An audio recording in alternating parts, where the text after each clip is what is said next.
Еңселі 3 қабатты үйге кіріп келген Болатбек аңырайды да қалды. Жоқ, оны таң-тамаша қалдырған зәулім сарайдың алтынмен аптап күміспен қаптап қойған көз суарарлық сұлу да сымбатты көрінісі мен қымбат жиһаздары емес еді. Қарсы алдында үріп ауызға салғандай келісті келіншек тұрды. Япыр-ай, мынандай да сұлулық болады екен ғой. Гүлді халатының алдыңғы өңірі сәл ғана ашық қалыпты да, қос алмасы серіппедей сыртқа теуіп тұрған келіншектің мойылдай қарашығына түс алды да қалды. Тұла бойында бір мін болсашы.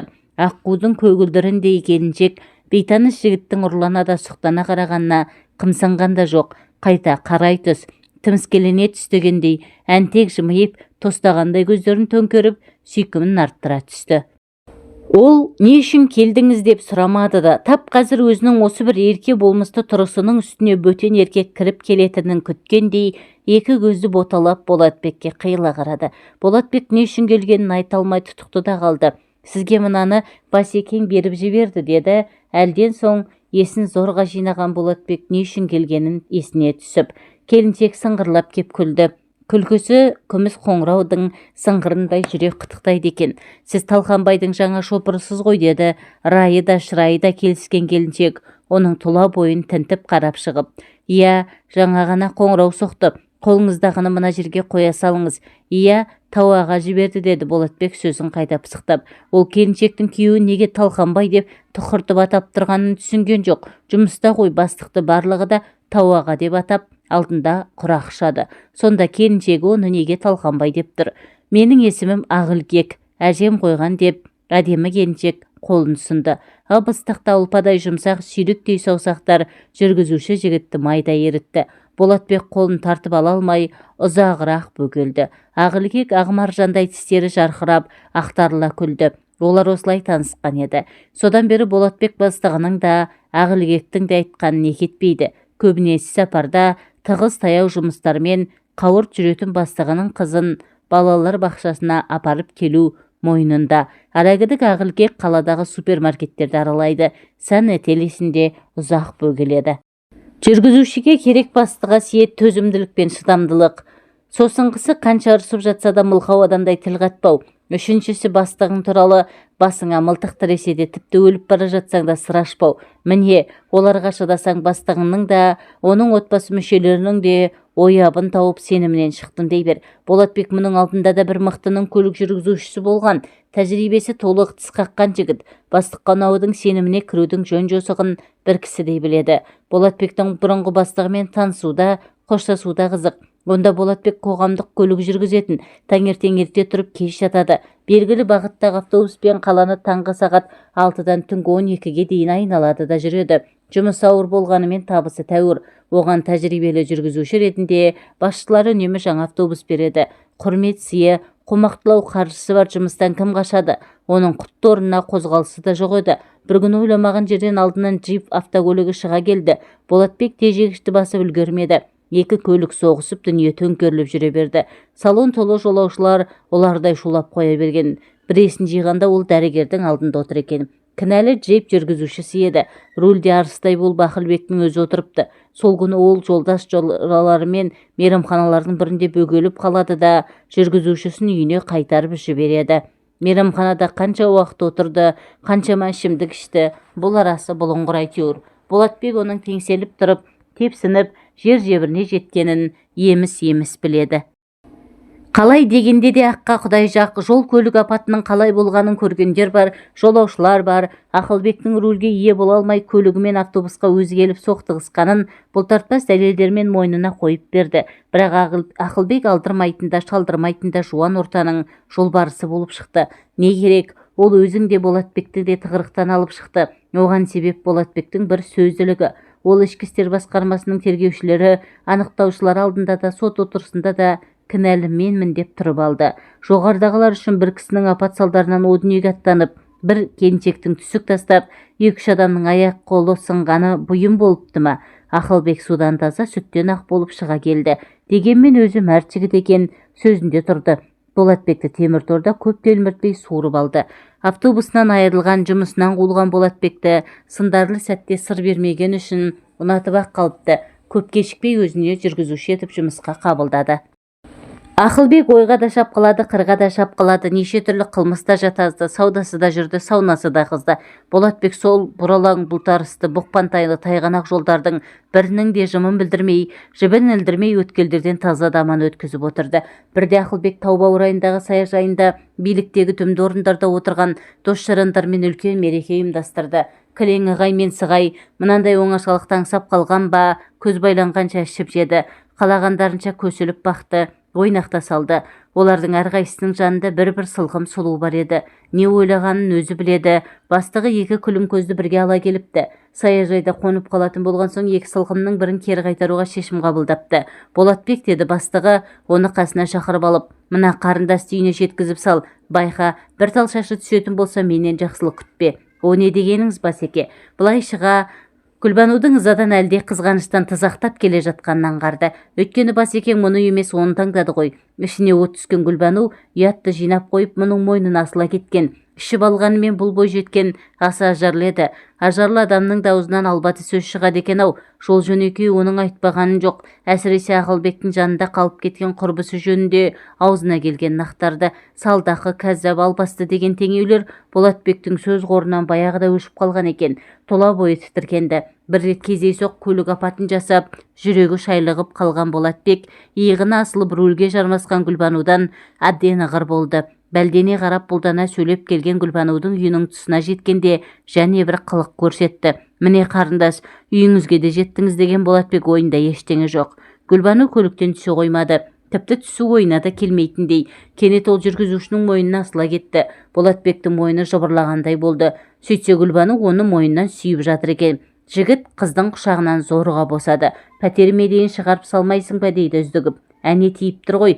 Сіз ішке кіріп кеткенше кетпеймін. Сыртыңыздан бақылап тұрамын, деді Болатбек, азарда безер болып.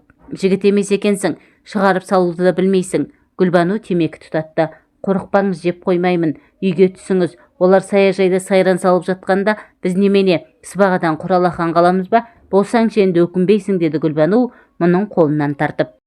Шошақай қыздың шолжаң қылығынан мезі болып келген шопыр мына арсыздықты естіп бойын тартып алды. Жоқ деп тартынды ішкі бір аумақты бастықтың көлік жүргізушісі.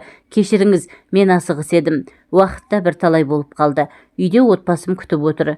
Сенің отбасың бар екен ғой. Қалай есіме түспеген, деп күлді Гүлбану. Болатбек тосылып қалды. Мына бой жеткен не деп тұр? Есіне түскені несі? Мен оған қашан отбасылымын деп едім, деп ойлады. Сен саяжайда сайран салып жүргенде келіншегің етегіне намаз оқып отырмаған шығар, деп сықылықтап күлді Гүлбану. Болатбек тіксініп қалды.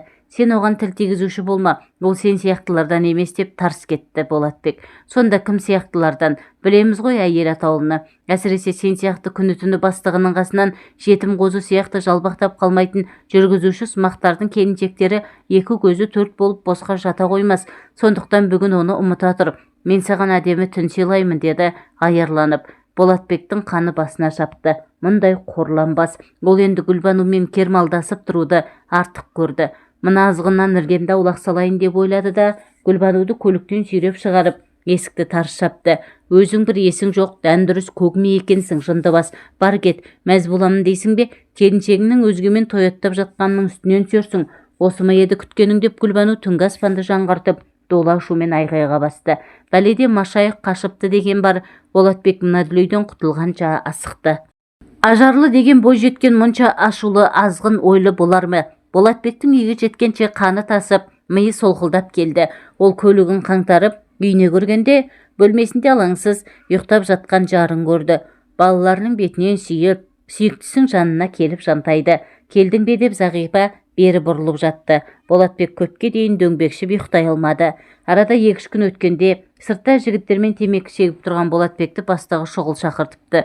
Тағы бір жерге жұмсайтын болды ғой, деп темекі тұқылын күл қоқыс салатын жәшікке тастай салып, алып ұшып жеткен бұны Ақылбек ақиланып, елірме, ожар мінезбен қарсы алды. Болатбек оның тап осылай жарылғалы тұрған сыздауықтай сызданып тұрғанын алғаш көруі. Көздері шапыраштанып, сөздері қотыраштанып тұр. Қолдары безгек тиген адамдардікіндей дір-дір етеді. Болатбек дүлей дауылдың қай тұстан соққанын долбарлай алмады. Не жазып қойдым дегендей Ақылбекке аңтарыла қарады. Әй сасық деке, Гүлбанудан не әкеңнің құны бар? Қатын құмар болсаң саған басқа ел құрып қалды ма? неге тиісесің оған деп ұрып жіберердей таптап берген бастығына не деп жауап берерін білмей тосылды. Не істеп қойыппын мен оған деп Болатбек ашына сұрақ қойды әлден соң. Қонақ үйге түсейік, менімен бол депсің ғой. Болатбек аяр адамның өз есіне келгенде аянбайтын білуші еді, бірақ Гүлбанудан тап осындай аярлық күтпеген. Япыр-ай, ындынның ырқы, қызғаныштың құрты осыншама шақар болар ма? Саяжайда қалған сылқымның тоят түн үшін Гүлбану мұны жазалаған несі? Түкке түсінсе бұйырмасын. Болатбектің беті өрттей алаулап, нені бүлдіріп қойғанын білмей дал болды. Былай тышқан ініне кіре алмай жүріп құйрығына қандауыр байлапты дегенді білуші ме едің? Өзің мұнда сый салмай жүріп қатынға қырыңдаған неңді алған, оның үстіне Гүлбануды мен ертіп барғанын көріп біліп отырсың. Сонда не, сен маған қыр көрсетпекпісің? Бастығыңның көңілдесіне сөз айтуға қалай ғана дәтің барды? Сенген қойым сен болсаң дейтін беді, ертең бәлкім кеше ғана саяжайда бірге қонып қойнымды қыздырған Хадишаға да қырыңдарсың. Сенен қорқайын дедім. Боқшаңды жинада қараңды батыр деді Ақылбек, ашудан қалш-қалш етіп. Онымен ерегісіп, барға адам таппайтынын білетін Болатбек ләм-мим деместен бастығының бөлмесін босатты. Сөйтіп ойда жоқта Болатбек тағы да жұмыссыз қалды. Енді не істеу керек? Баяғы өзі еңбек еткен, автобаза болса болмаса да маңайына жолатпайды. Қайда барады? Үйіндегі олардай шулап отырған бала-шағасын қалай асырайды? Осылай дел сал болып жүрген күндерінің бірінде күтпеген жерден ескі көзтаныс Жұман жолығып қалды. Ол бір таксокада жұмыс істейді екен. Болатбек, біздің таксопаркке келсеңші, бастығымыз жақсы адам, 2-3 таксистің орны бос, тәжірибелі жүргізушілер керек, бастықпен өзім сөйлесемін деді ол. Сәтін салғанда таксопарктың бастығы ашық жарқын, қақсоқпен жұмысы жоқ жайдары жан екен. Еңбек кітапшасымен танысқан соң сөзге келмей Болатбекті жұмысқа қабылдады. Үйде отырып отбасының ұсақ түйек күйбеңнен мезі болушы еді, жүда жақсы болды. Бәрінен бұрын Зағипаның зілсіз айғайынан құтылды. Әкесі ет таусылды. Әкесі үйде бітіп қалыпты. Әкесі бұл үйде майда қалмапты деп мидың құртын жеуші еді. Автобус жүргізуші болып жұмыс істеп жүргенде Ақылбектің оққағар ретінде алшаң басып, арындап тұрғанда да мынандай таршылықты көрген жоқты. Әлде бір контейнермен қазы қарта дейсің бе, жал жая дейсің бе, қойдың еті дейсіз бе, тайдың еті дейсіз бе, ағылып келіп жатушы еді. Шопырлықтан шеттетілген соң бұл бастаудың көзі бітеліп, Зағипасына кіріптар болып қалған. Осы кіріптарлықтан құтқарған Жұманға дән риза, күректеп таппаса да, әйтеуір алақанына бірдеңе түседі. Бұрынғыдай артылғанына кешесесіне бауырларына дорбалап та, арбалап та жіберіп тұратын тоқта, бақуат күндер келмеске кеткенімен жұрт қатарлы күнелтіп жүргеніне шүкіршілік етеді. Такси жүргізушісі деген бір рахат жұмыс екен. Басыңды әңгір-тағия ойнатып, бақырып бастығы тұрмайды. Автобус айдап жүрген күндеріндей күн сайын таңмен таласа жылы төсегінен атып тұрмайды. Әрі-беріден соң ешкімге есепте беріп жарытпайды. Қайда барады, үйіне қашан қайтады, бұл да өз шаруасы. Бір күн ойламаған жерден оның таксиін Жомарт тоқтатты. Кезінде Ақылбектің компаниясында бірге жұмыс істеген жігітті көріп, Болатбек те қуанып қалды. Болса болмаса да бір-бірінен хал ахуал сұрасып, қауқылдасып отырып біраз жерге ұзап кетіпті. Ал компанияда не жаңалық бар деп сұрады Болатбек бір кездері өзі жұмыс істеген ұжымның жағдайын білгісі келіп. Бәрі де бәз-баяғысынша, өзгерген ештеңе де жоқ. Айтпақшы, Басекең сені сұраған, көрсеңдер маған алып келіңдер деді. Жақсы кездестің ғой деп Жомарт ұмыт қалдырған затын тауып алғандай қуанып қалды.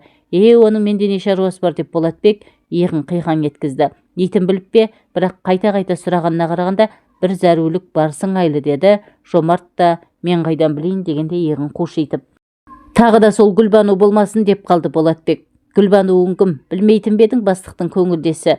Естісем құлағым керең болсын. Затында бастықтың шопыры құлты берік сандық болуы тиіс. Сыр аштым дегенше серағымнан айырылдым дей бер. Сондықтан шопыр атаулы аузын суға толтырып алған адамдай бұртиып жүреді. Жағашпайды. Ашты екен жағынан да бағынан да айырылады. Бұл Болатбектің көкірегінде көмулі жатқан құпия сыр болатын. Ақылбектен кеткеннен соң ба әлде ескі жараның беті қайта ашылған соң ба, Болатбек абайсызда жасырын сырды ақтарып алды. Алайда Болатбек бұрынғы бастығынан есе қайтарғысы жоқ еді. Қыртты езген жеңеді, езгенді құдайдан безген жеңеді деседі ғой. Ақылбек сияқтыларды сүріндіремін деген ой оның басына шүйықтаса да келмеген. Бірде Болатбек жолаушылар тасып жүріп, бұрынғы жұмыс орнының жанынан өтіп бара жатты. Мені неге іздеді екен деген бір әуес қойса ол көкейіне келіп қалды. Гүлбанудың әр кешіккені менен көріп жүрген шығар деп бір қойды. Көйлегімді шешіп алып қалмас не де болса бара көрермін деген бір ой оны ширықтырды. Себепсізден себепсіз қорқақ ұры атанбайтын. Төбемнен тастап жіберер тасы болса, оны да көріп алдым деп батылданды. Өйткені ол өзінің адалдығына сенді. Ақылбек оны арада ештеңе болмағандай сыпайы сырбаз қабылдады. Хатшысына қоңырау соғып, 2 шыны кофе алдырды. Бұрынғы шопырының хал-жағдайын, денсаулығын, көңіл хошын, отбасының амандығын түгін қалдырмай сұрап шықты. Шүкір, бәрі де жақсы деп қысқа қайырды Болатбек. Мені не үшін шақырғанын білесің бе деп Ақылбек төбеден түскендей күтпеген жерден сұрақ қойды. Қайдан білейін деп Болатбек 2 алақанын жайды. Бірақ іші қылп ете қалған еді. Сенен кешірім сұрағалы шақырдым дегенде Болатбектің аң-таң қалғаны соншалық аузы ашылып қалды. Рас айтамын, менен бір ағаттық өтті, кешір мені. Ақылбек кінәлі адамдай-ақ алдында шынында да тұнжырап отыр. Болатбек не айтарын білмей қипақтады. Анау-мынау емес, білдей бір компанияның білдей бастығы кешірім сұрап отыр ғой. Иә, кезінде ойнақы күлімкөздің жаласына болып мұны жұмыстан қуып еді. Мас болып көлік жүргізіп, мұның автобусын соғып сотталып кете жаздаған кезінде Болатбектің бар кінәні өз мойнына алып құтқарып қалғанын да ескермеді. Жақсылыққа жақсылық әр адамның ісі, жамандыққа жақсылық ер адамның ісі деген бар-ау. Жарайды, өткен іс өтті, не айтар екен, бұл кешірім, қай кешірім? Не үшін кешірім сұрайсыз деп Болатбек дегбірсіздене түсті. Ақылбек көп бөгелген жоқ, орнына жайғасып отырып асықпай әңгімесін бастады. Сені бекер кінәлаппын. Саяжайға барып сайран салғанымыз есіңде ғой. Сонда мен Хадишаны алып қалып Гүлбануды қайтарып жіберген едім. Гүлбану Хадишаны менен қызғанып, сенімен көңіл қоспақ болыпты. Сен әрине оның ырқына көне қоймадың. Бәлкім осылай десем мені қызғанып бауырына тартар деп ойлады ма, әлде басқа есебі болды ма білмеймін. Сені қонақ үйге шақырып бірге болайық деп мазалады деп айтып келді емес пе? Артынша бұл сырын бір құрбысын айтады. Ол Хадишаға жеткізеді. Сонымен сені сүріндірмек болған сылқымның сыры ашылып қалды. Кейін өзі де мойындады. Сен кінәлі емессің деді Ақылбек. Қалай сонда деп Болатбек аң-таң болды. Еш қалайы жоқ, солай. Кейін ол басқа бір жігіттің басын айналдырыпты. Қызығы сол қылмыстарының үстінен түстім. Ол осының барлығын қызғаныштан істеп жүргенін айтып ақталды. Қызғанғаны несі, қылмысы несі деп Болатбек те таңырқады. Иә, олар саунада мауығып жатыр екен. Қас қылғанда тап сол саунаның 2-ші бөлігінде біз демалып отырмаймыз ба? Қыздар шақырғанбыз. Кешіккен соң әкімдіктегі кезекшіден сұрайын деп дәлізге шықсам, қарсы алдымнан ойқастап шыға келгенім. Гүлбану ма? Енді кім деп едің? Расында қызық болған екен дей салды Болатбек, аузына басқа сөз түспей. Несі қызық, өз обалы өзіне жұмысқа аламын ба деп ойлап жүредім. Жұмысын тауыпты, енді сол жұмысымен болсын деді Ақылбек күйініп. Ол тағы да кофе алдырды. Болатбекке мына кермек дәмі ұнамады, аузы ашып бара жатқандай сезінді. Қаласаң компанияға қайта орал, саған да есігім ашық, бірақ мені кінәламай бәрін ұмытып кел деп Ақылбек бұған барлай қарады. Бір рет сынған көзе қайта қалпына келмейді басеке, қалған көңіл шыққан жан. Ниетіңізге рахмет деді Болатбек орнынан тұрып жатып. Маған қатты үрейлін жул екенсің ғой. Болар іс болды, өтті кетті. Жұмысыңызға сәттілік тілеймін деп Болатбек бұрынғы бастығымен қоштасып есікке беттеді. Қалаған уақытыңда келіп тұрып, саған есігім қашанда ашық деп Ақылбек соңынан дауыстап қалды. Адамды толық білмей тұрып, сырттай баға беру ұшқары ойдың белгісі. Болатбек өзі ер жігіт деп бағалап жүрген Ақылбектің қайдағы бір жеңілтек қыздың жаласына сеніп, шүйліккені қалай есінен шығар. Қанша жерден ұмыттым дегенмен, алдынан қайта айналып кездесе кеткенде, кеуде тұсы шым ете түскені қалай.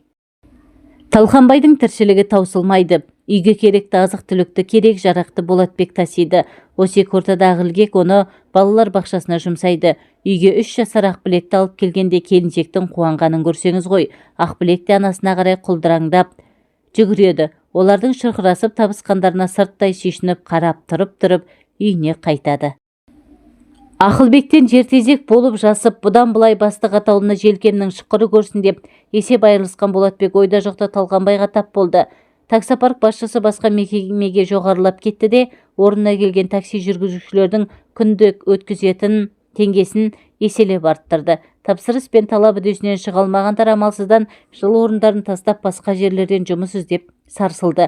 Міне осы тұста Ақылбек бұрынғы шопырынан өзінің досы Тоғымен таныстырған. Өте сенімді жігіт деп мақтауын асырған болары мұны бірден өзін көлік жүргізуші етіп жұмысқа қабылдады. Өмір дегеніміз осылайша бірде сырттан бірде ішін беріп өз арнасымен ағып жатты деген Болатбекті өзде күтпеген өзгешелеу сүрлеу соқпақ күтіп тұреді. Сырт көзге сыр бермегенімен Ақылбектің көзіне тұнып қалған бір мұң бар. Сымбатты да ерке болмысты келіншек әлде біреуді зараға күткенде елегізейді. Оның алаң жарлы көңілінде не бар екенін Болатбек түсінбей ақ қойды. Кейде жадырап жайнап отырып ақ тұңғиық бір терең ойға шым-шым батып торығып қалады. Мынандай дәулет, Талқанбайдай табысты күйеуі, Ақбілектей тәп-тәтті қызы барда басқа бақыт іздеп не керек? Оның көңіл толқынында қандай қайық шарқ ұрып тербетіліп жүр. Әдетте қағанағы қарқ, сағанағы сарқ адамдарда есірік сияқты бір дерт болады. Бәлкім оны дерт деп сипаттауға келмейтін де шығар. Әйтсе де, желкөкірек сияқты әлденеше оларды байыз тапқызбайды. Адамдар шыр біткенде пенде шіркін осылай өзгеріп кете ме екен. Талқанбай аса маңызды шаруасымен әлдеқайда шұғылаттанатын болды да Болатбек оны діттеген жеріне шығарып салып кері қайтты. Бастығының бұйрығы бойынша біраз затты жола үйіне тастап кетпек. Күн кешкіріп қалған кез еді. Үйге жетемін дегенше қас қарайды. Аспанда күннің көзінде жарқырап ай шыға келді. Есік ашылғанда ай жарығымен Ақылбектің ақ торқын көйлегімен көз көрім жерде күлімсіреп тұрғанын көрді. Ақ көйлегі аппақ денесімен дене болып, құлын мүшесі айқындалып тұр екен. Жібектей толқынды қарашасын бос жібере салыпты. Соңғы кезде көңіл күйі ортайып, жүдеп жүрген Болатбек кенеттен «Япыр-ай, іздегенім осы емес пе еді» деп қалды. Ақылбекте сусаған сезімнің ырқына бой алдырып тұр шамасы. Жігіттің қапелімдегі көңіл толқынын тап басып түсінген тәрізді. Болатбек асқақ арманның қалықтап, заузаңғар биікке көтеріліп кеткенін аңғаратын халде емес еді. Оған мына аппақ тажарлы келіншек ақ торғын көйлекпен алдынан арнайы дайындықпен шыққандай көрінді. Ең ғажабы, сұлулық дегенің сиқырлы бір әлем ғой. Оның алдында түс алмайтын, есін жоғалтпайтын пенде болмайды.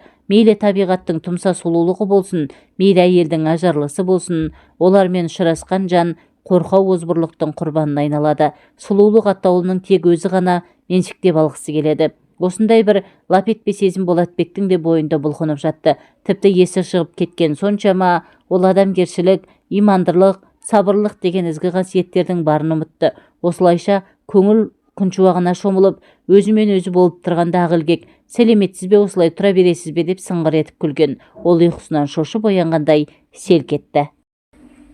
Болатбек Зағирамен сүйіп қосылды. Бүгінде сол махаббаттарының жемісінде екі-үш қара домалағы құлдыраңдап шауып жүр. Қандай әзәзіл еліктірсе де, аяғымды қия баспаймын деп сүйкімді келіншегіне өзіне де уәде бергені бар. Сонда бұл қайдан бас көтерген желкімді желік. Зағирасы барда, ақ махаббаты барда Болатбек Дон Жуан сияқты жігітшілік жасаймын деп әсте ойламайтын. Оның үстіне тауағадай бастығының келіншегіне көз сұғын қадау қандай айуандық десейші. Болатбек жеп кетерлер жырағатынан емес, сондықтан лап ете қалатын жалынды өшіріп, қияс ойдан бойын аулақ салғысы келді. Ол бастығының беріп жіберген артық заттарын Ақылбек көрсеткен бөлмеге тасып бітті де тезірек шығып кетуге тырысты. «Бір шыны шай ішіп кетпейсіз бе?» деді келіншекке кенет тіл бітіп. Есікке қарай беттеген Болатбекке. «Жоқ, рахмет. Үйде қожайын бар кезде жайғасып отырып, бәлкім 10 кесе шай ішермін. Бәлесін-ай өзінің». Ақылбек оны қоштағандай күлімсіреп, басын шұлғып қойды. Талқанбайдың түгесіліп бітпейтін шаруасы көбейді де көпке дейін кідірістей берді. Ақбілекті бақшасына жеткізіп салу, алып қайту, анасына айтқан жеріне апару, компанияның басқа да тіршілігі бар. Уақыт өз ағымен сырғып өтіп жатты. Ол күн сайын қожайынның үйінде кемінде 2-3 рет келіп кетеді. Неге екені белгісіз. Алдынан кермаралдай керіліп, Ақылбек шыға келгенде тұла бойы бір ысып, бір суып, жүрегі атқақтап соғады. Ойда жоқта Болатбекпен оңашада аз-кем әңгімелесіп қалған. «Ағай», деді Ақбілек бірде көлігіне қарай кетіп бара жатқан мұны кідіртіп. Болатбек не айтпақ екен деп оған жалт қараған. Ақылбектің түрі боп-боз еді. «Ауырып қалмаса игі едім». «Иә, ағай», деді Ақылбек тағы да бөгеліп. Аздан соң бойын жинап алды да «Сізден бір нәрсе сұрайын деп едім», деді күмілжіп. Оның ыңғайсызданып тұрғанын бой айтпаса да белгіледі. «Сұраңыз, ағай, сіздің сыр ашпайтыныңызды білемін. Мұны екеуміз ғана білуіміз керек». Болатбектің іші бүріп өткендей болды. Ақылбек айтсам ба айтпасам ба дегендей ойланып тұрып қалды да ішіндегі әлдебір күш сыртқа лықсытып шығарғандай батылданып, «Мен Талқанбай туралы сұрайын деп едім. Ол жайлы жөні түзу сөз естімегенім қашан. Құрбыларымнан естіп жатамын.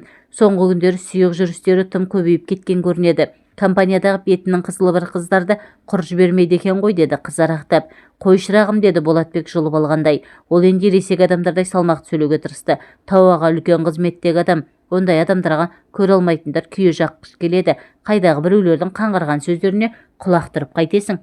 Жел тұрмаса шөптің басы қимылдамайды ғой. Жел сөз, тауағаның теріс қылығын көрсем, көзім шықсын. Көре алмайтындар іші тарлар қызғаншақтар не демейді, олардың сандырақ сөздеріне құлақ сала берсең, бір күні сені де жолдан тайдырады. Есіңді жи қарағым, тауағаны ұжым түгіл құрмет тұтады, бастарына көтереді, қызметіне түзу келіп түзу кетеді. Әй, біздегі біреуді сыртынан қаралап жүрмесек, бойымызға аспатпайды, қашан адам боламыз. Қызғаныштың қызыл итін босатып, айтақтап отырғанын не ұтамыз? Ақылгек, ақылың бар адамсың ғой, мұндай қаңқу сөзге сенбе. Иә ағай, сенгім келмейді ақ, бірақ соңғы кездері осы сөз қамысқа тиген өрттей қаулап барады. Осы өрттің жалыны шарпымаса болғаны, деді Ақылгек, жүзін ала қашып. Шарпымайды қалқам, шарпымайды. Оған толық сенемін, деді Болатбек күтпеген жерден айтылған күдік күмәнді тұншықтырғысы келіп. Бірақ ол өртті де, күдік күмәнді де тұншықтыра алмаған екен. Бықсып жанған қоламта үрлей берсең шоққа айналады. Шоқ өрши келе жалыны бет қаратпайтын отқа айналады. Қанша жерден жасырып жабулағанымен Талқанбайдың тон жуандық жігітшілігі жария бола бастаған еді. Оқ жарасы жазылады екен, тіл жарасы жазылмайтын көрінеді. Көп жұртқан жылан аяғын көрсетіп алады деседі ғой. Саяжайдан саяжай, саунадан сауна қалдырмаған Талқанбайдың теріс қақпай теріс жолы әшкереленіп те қалған. Қолы қалт етсе ақ, билік басындағы дос жарандарымен, одан қалды сұлу келіншектермен әмпей-жәмпей болып жүрген ол талайды көрген, зымияндығына басып, абыройсыздығын қанша жерден шашырып жабуласа да, елдің аузына қақпақ бола алмады. Ауруды қанша жасырғанымен өлім әшкерелейді. Талқанбай қанша мерет тырысып, аяғының тысырын сездірмейін деп тыраштанып баққанымен, студент қызды жүкті етіп қойғаны, оны жеке пәтерде ұстап отырған туралы сыбыр күздің ызғарлы желіндей сумаңдап, әр бөлмені аралап өтті. Күнде қолмен көлегейлеп тұра алмайсың. Қанша жерден қылтамақ болғанымен, оның сәулесі жалпақ әлемге нұр шашып, таңның атқанын сүйіншілеп жеткізіп тұрады. Шындықта солай. Ақылгек күйеуінің шектен тыс дүние қоңыздығына дал. Дүние қоңыздың іші қашан таза болып еді. Шіркін-ай, Ақылгек кімнің арманы болмады. Бірінші курстың студентіне сұқтанбаған жан қалмаған. Тәңірім адамды мұнша сұлу етіп жарата салады екен-ау. Аршын төс, нәркес көз, қиғаш қас, тоқ балтыр, құлым мүсінді қызды одан сайын ажарландыра түседі. Ол Талқанбайдың қармаған ілінемін деп әсте ойлаған жоқ. Бәленің бәрі курстарсы жұпардан басталды емес пе? Бір күні ол, менің бір ағам бар, үйіне қонаққа шақырып жатыр, жалғыз баруға ыңғайсызданып тұрмын. Оның үстіне ағатайым, курстастарыңды да ерте кел деген. Талқанбай көкем өте бай тұрады. Ет жеп сорпа ішіп бір жырғап қалайық деп қолқалап қоймады. Ақылгектің әуелгіде барғысы келмеп еді, басқа құрбыларды үгіттеп барайық деп тұрып алды. Бөлмеде бір өзі қалатындықтан Ақылгек амалсыз ілескен. Ол Айсұлуды сонда алғаш көрді. Бет біткеннің сұлуы екен. Майысып жүріп қызмет етті. Мынандай дәулетті бай қуатты адамның келіншегі осындай болуы керек қой деп ой қорытты. Расында жұпардың ағасы мен жеңешесі егіз қозыдай жарасып, бір-біріне әзіл тастап қойып, қонақтарды жақсылап күтіп риза етіп шығарып салды. Бұл кезде Ақылгек Айсұлудың орнын басамын деп ойлапты ма? Күзгі сынақты Ақылгек бір сынақтан сүрінді де, жұпар оны қойырды қоймай ағасының үйіне ертіп барды. Ағатайымды білесің ғой, бүгінде оны осы қалада танымайтын, сыйламайтын жан жоқ, деді жұпар жол жөнекей мақтанып. Расында Талқанбайдың тасы өрге домалап тұр екен. Оның профессорға бір рет қоңырау шалғанның өзі жеткілікті болды. Ақылгек іштікке риза болып жүргенде, қаталдау көрінетін ағай ортан қолдай төртті қойып берді. Бір байқағаны бұл кезде Айсұлу бір баласын жетектеп төркініне кетіп қалған екен. Неге кетті? Араларынан қандай шайтан жүгіріп өтті? Бәлкім төркіндеп қайтатын шығар. Ақылгек бұл жағын қазбалап сұрамады. Қызға тән ибалылықпен сыпайылық сақтады. Бірақ жұпар мен Талқанбайдың үйіне 2-3 рет барғанда ұялы көздері мен жылы сөздерімен баурап алған Айсұлуды көре алмады. Ерке қатын не істемейді деп түсіндірді. Мұның мәнісін жұпар құрбысы. Содан бастап Талқанбай жұпарды үйіне шақыруды үдетті. Екеуінің де сабағына да тамағына да көмектесіп жүрген соң одан пәлендей жамандық күтпеген болатын. Сөйтсе бір бармағы бүгулі екен ғой. Екінші курсқа өткенде жұпар құрбысының қасына бір ел ажыраған жоқ. Күн сайын Байбағылан ағасын мақтап, оның сыйға беріп жібергендерін көрсетіп шаттанумен болды. Тау мен тасты жел бұзады, адамзатты сөз бұзады деген ол кезде Ақылгек қаперінде де алмаған. Қамқор ағатайының құрығына қалай түсіп қалғанын өзде түсінбеді. Сол күнді қарғыс атсын деді. Бұл Ақылгектің соңғы кезде аузынан бір түспейтін қаралы сөз. Бәрі де жұпардың туған күнін ағасының зәулім сарайында атап өтуінен басталды емес пе? Жұпар бүкіл курстастарын ағасының үйіне шақырды. Мынандай алтынмен аптап күміспен күптеп қойған керісті үйде кім бұрын көрген. Курстастар, құрбы-құрдастар кеңде келісті бөлмеде тартынбай ішіп жеді. Дастарханда құстың үстінен басқаның барлығы бар еді. Мұндай бай дастарханды сирек көретін студенттер тартынуды ұмытты. Ақылбек өмірінде татып көрмеген шарапты алғаш рет сол түн ішті. Онда да құрбыларының жұпарды сыйламайсың ба деп зорлағандай болуынан соң. Алғашында басы сәл айналғандай еді, бірте-бірте жадырап жүрегі сөйлеп тұрғандай күй кешті. Жұпарды жабысып өлердегі сөзін айтып жанынан шықпай қойды. Менің қуанышыма ішпегенде қайда ішесің деп үсті-үстіне бастырмалатты. Тағдырдың ызалы мазағындай Ақылбек ертесіне Талқанбайдың төсегінде оянды. Міне содан бері осы үйдің отымен кіріп, күлімен шығып келеді. Болатбек кейде ақ борықтай келіншегімен оңаша қалғанда Талқанбай туралы сұрағысы келгенімен оның ретін таба алмай жүрді. Талқанбайдың талтаңбай жүрісі жиілеп, ожар мінез көрсете бастаған бір күні Ақылбек жүргізуші жігітке өзі ақтарылып еді. Ол Ақылбектің бір байламға келе алмай жүргенін аңғарды. Ол қандай байлам? Өзегін өкініш өртеген Ақылбек күйіні шуытында жүріп әлденеге ұрынып қалса ше. Осыны ойлағанда жүргізуші жігіттің жүрегі жұлқынды, іш қазандай қайнайды. Күресуге дәрмен жоқтың күйін кешті. Ымырт үйіріліп көз байлана бастады. Кенет бір бүйірден ала құйын бұрқасын көтерілді де артынша суырсын жүріп өтті. Мұның соң алай-дүлей боранға айналды. Жан-жақтан ұшып түсіп жатқан қар көліктің терезе көзін бітеп тастады. Тоңази бастаған жүргізуші моторды оталдырып, жылынудың қамын жасады. Бұл уақытта қызметкерлер де, жұмысшылар да үйлерінде ыстық шайларын ішіп жайланып жатыр еді. Жұмыста әкесінің қонақ алғандай Талқанбай ғана тапжылмай отырып алды. Жүргізуші оны күте-күте жалықты, тіпті алаңдай да бастады. Дүние астан-кестең болып жатқан мынандай мезетте жылы үйіне ертерек жетіп алған жақсы ғой. Бастықтың не ойлайтынын өзі біледі. Жалықтырып, зарықтырып барып кеңсесінен шықты әйтеуір. Күтіп қалдың ба? Ештеңе етпес. Мен бір жігіттерге қонаққа баратын болдым. Сен үйіңе қайта бер. Айтпақшы мынаны жолай біздікіне тастай кетерсің деп Талқанбай оның қолына мұқият оралып, сырты скотчпен қапталған бір затты ұстатты. Сіз ше, баратын жеріңізге жеткізіп салайын да. Жоқ, әуре болма. Қазір кезекші көлігі апарып тастайды. Ал не тұрыш жөнел деп Талқанбай кері шегіне берді.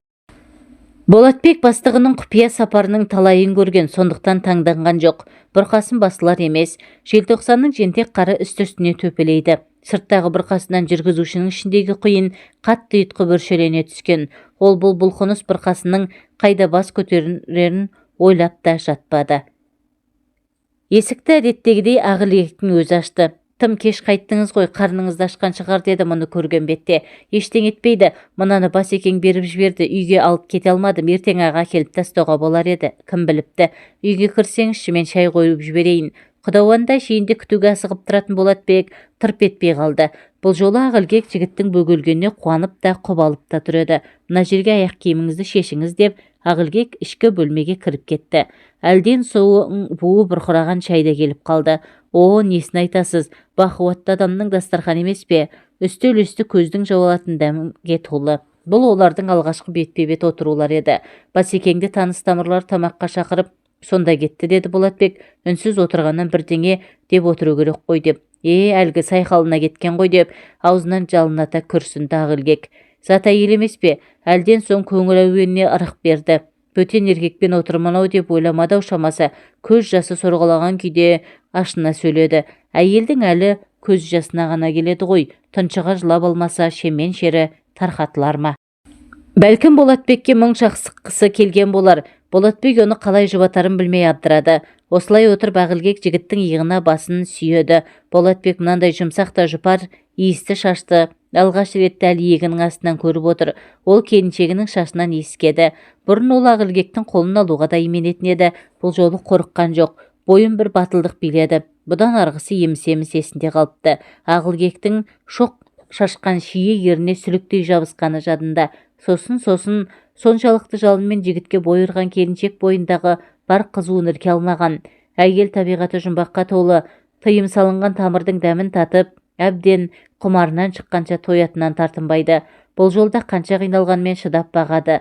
Ақ ұлпадай аппақ төсек, ақсазандай толықсыған келіншек, толқындай төгіліп жатқан жұпар шаш, көріктей көтеріліп басылып тұрған қосанар, Ақылбектің құшағы барып тұрған от екен. Болатбектің құр сүлдері ғана қалды. Әлден соң құмарлықтың әбден шегіне жетті шамасы. Келіншек бар даусымен айғайлап жіберді. бой болып терлеген Болатбек әлден соң келіншек үстінен сусып түсті. Қыстың талмауыр түні қашан да ұзаққа созылады. Бұл түн олар үшін қас қағымдай ғана уақытта өте шыққандай. Тас қараңғысында Болатбек ыстық құшақта қанша қимаса да орнынан амалсыз тұрды. Ол келіншектің от бүркеген аузынан шие ерінен ұзақ сүйді. Ағылгек ағыл-тегіл жылап қалды. Ертесіне Болатбек жұмысына әдеттегісінен кеш барды. Оған Талқанбайдың уыз қатынның құшағынан кеш босап қайтқанын себеп еместі. Ол бір байламға тоқтаған болатын. Көп ойлаған ол жұмыстан босату жөнінде өтініш жазды. Оның жүрегін мазалаған, көзіңді ойып берсең де дос көңілін қалдырма деген тәмсіл болатын. Қанша жерден жүрісі суық, ісі бұлыңғыр дегенмен Талқанбай өзіне қандай қысастық жасап еді. Ай сайын көтеріңкі еңбегі алады, 90 сайын сыйлықтан да құралақан қалмайды. Сұраған жағына жібермей қалған кезі жоқ. Бұл жайлы жұмысты қаланы мың айналса да табуы қиын. Сондықтан әріптестері бекер кетіп бара жатырсың деп өкініш білдірді. Болатбек көлігін инженерге тапсырып, бухгалтериядан тиісті еңбегі ақысын алды да ғимараттан суыт шығып кетті. Талқанбай оның жұмыстан суық шығып кетуінің себебін түні бойы сарсылдатып күттіріп қоюымнан деп жорыды. Былайшыға иығынан ауыр жүк түскендей жеңілдеп қалды. Ол енді Ағылгектің есігін ешқашан бұрынғысынша еркін қаға алмайтынын ойлап қамықты. Іші удай ашыды. Әлден соң өзінің жылап келе жатқанын аузына түскен кермек дәмнен білді. Жігіт те жылай ма екен? Әкесі көшеден жылап келгенде оған үнемі осылай деуші еді. Қалтасынан жалма-жан дәш орамалын алып көзін сүртті.